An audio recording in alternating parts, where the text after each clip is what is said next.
Final score here at Edgar Street, Hereford 1, York City 1. Your thoughts on that, Josh Gowden? Yeah, I thought it was a brave performance from obviously the performance we've had of late. I spoke in the week about probably looking a bit lethargic. I think we've been on a good run. We've got ourselves in a really good position and probably come off it for the last 2 games. So it's nice to see us back at it. Goal was frustrating for me because I just feel there's a couple of errors leading up to the goal, which enabled them to tap it in just before half time. It's probably not the best time to concede a goal, but the character we've shown, I think the lads were comfortable at half time. They come in, they said we can win this.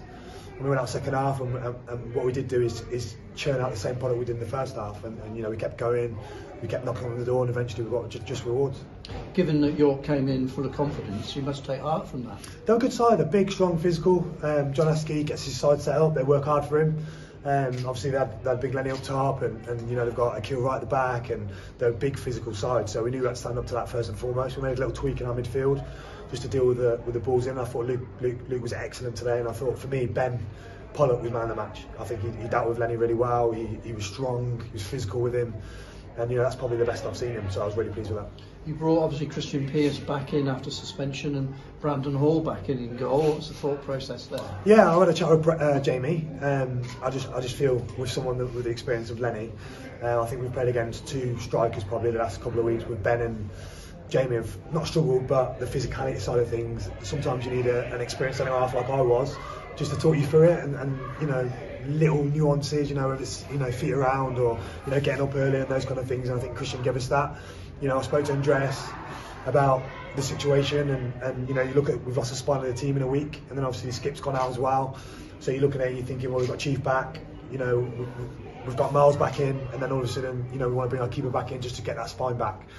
Something we probably missed a little bit. I think it was the right decision at the time, because I felt that decision got us in the playoffs, but then obviously losing the players we have, you think really we need to address that and get back to basics, and we did that today. It took a long time to get the breakthrough, but after it came I thought you all got very anxious. Yeah, obviously I know everyone hates stats, but I don't. I love them. So, we spoke about them. I think they tailed off a little bit in the second half. So we knew if we could get in at 0-0, which obviously we didn't end up doing, that the second half would be ours. And I think it was. And when we get the goal, Christian's had one cleared off the line, and we've knocked on the door. And yeah, Keenan's come on. I thought Keenan was excellent when he came off the bench. I think he gave us an impetus. I think we need to speak to Ben about the pitch, because I actually spoke to Ben about the pitch today. I think it's something we need to address. It looks nice, but I think it needs relaying, to be honest. There'll be something for next season. But going back to today and this season, Mo Fowle, what did you make of his debut? Yeah, I just spoke to him in there actually, and he was like, whew, it's different to under 23s. The tempos are a lot different than under 23s. Under 23s is nice football, it's slow, it can be a bit laborious at times, and obviously he's come on and he's lost his first couple of headers, and he's probably thinking, what is going on here? But I think he acclimatised quickly.